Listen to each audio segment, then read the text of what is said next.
Salut à tous. Le rythme en aviron est extrêmement important. D'abord pour avoir une meilleure efficacité, mais aussi pour prévenir les blessures.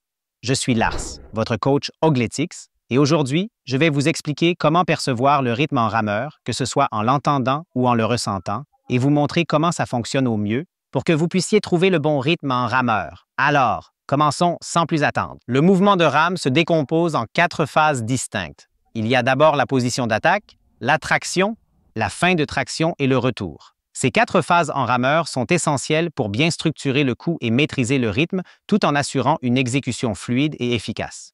Une idée fausse est de croire que si je suis un professionnel ou que je sais déjà ramer, je dois nécessairement augmenter la fréquence de mes coups.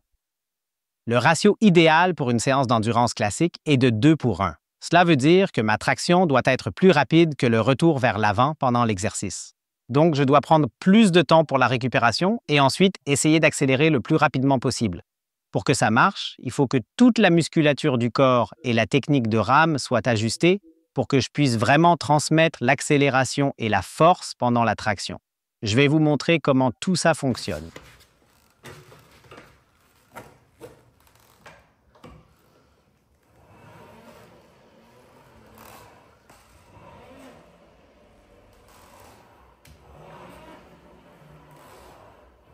En général, je commence toujours à ramer par l'arrière pour parcourir toutes les étapes essentielles jusqu'au coup de rame final. C'est logique et plus efficace ainsi. Comme nous voulons maintenant montrer ce rapport de 2 pour 1 et que nous commençons généralement ce coup de rame par l'avant, je vais d'abord vous montrer la position d'attaque. Les tibias sont le plus vertical possible. Les talons juste légèrement soulevés, le haut du corps bien penché vers l'avant en gardant le dos droit et les bras détendus, complètement étirés vers l'avant. Les mains sont également posées très légèrement sur la poignée, sans la serrer.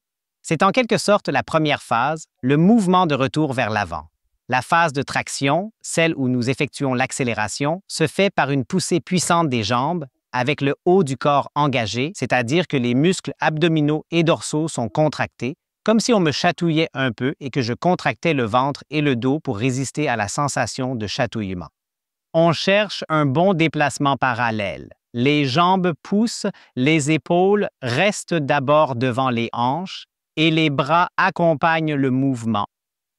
Tendu, et quand les jambes sont presque tendues ou que la prise est presque au niveau des genoux, alors le haut du corps s'engage, les jambes continuent de pousser, le mouvement des bras s'ajoute et je suis dans la phase finale où l'impulsion des jambes, le basculement du haut du corps et le tirage des bras se terminent idéalement en un seul point à l'arrière.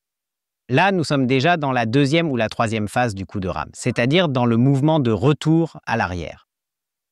Le haut du corps est légèrement incliné vers l'arrière, environ vers 11 heures. Si on se représente une ligne de temps, le tirage final se termine en gros vers 11 heures. Ensuite, je tends les bras de manière détendue, le haut du corps suit naturellement ce mouvement et les jambes, elles, restent d'abord bien tendues et immobiles.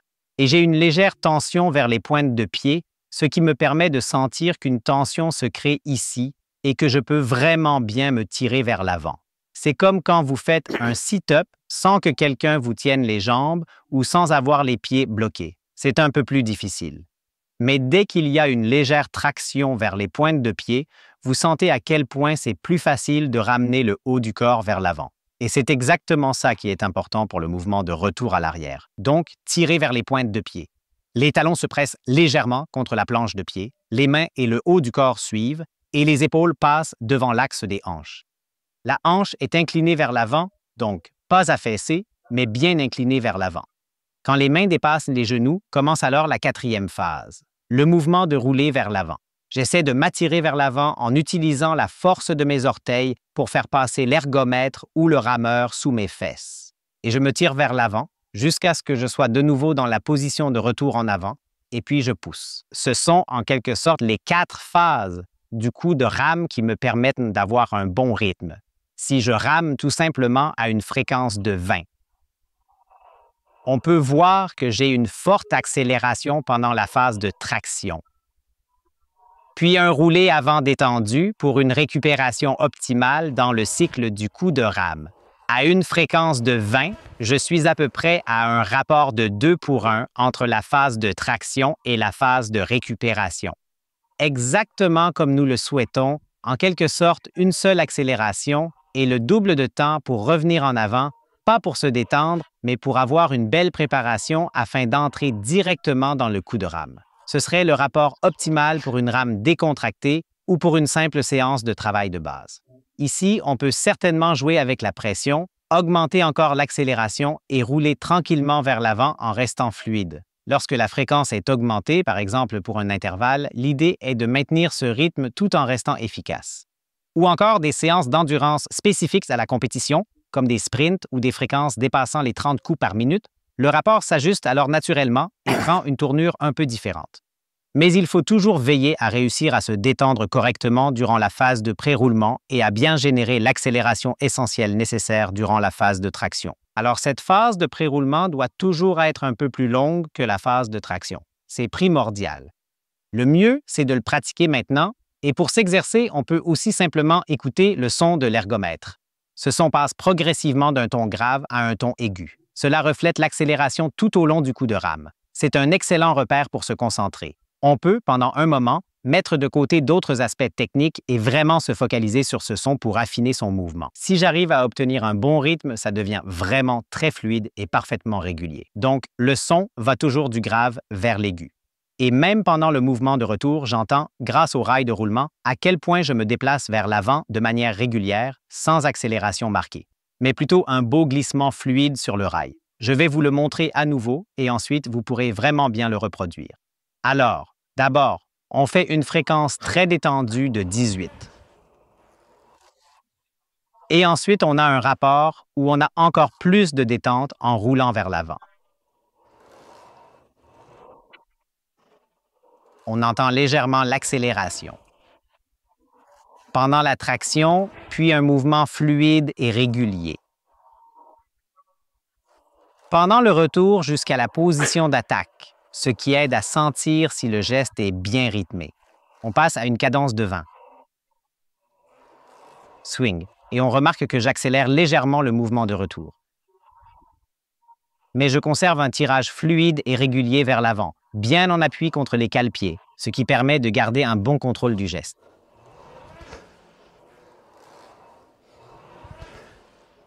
Ce qui est bien avec l'Ogletics 8 Style, c'est que grâce à l'affichage, nous pouvons même visualiser notre rythme. Cela signifie que nous obtenons un retour constant sur notre rythme, ce qui nous permet de nous y ajuster en temps réel. De plus, le coach virtuel nous indique, par exemple, si le rythme est bon ou si nous devons apporter des corrections.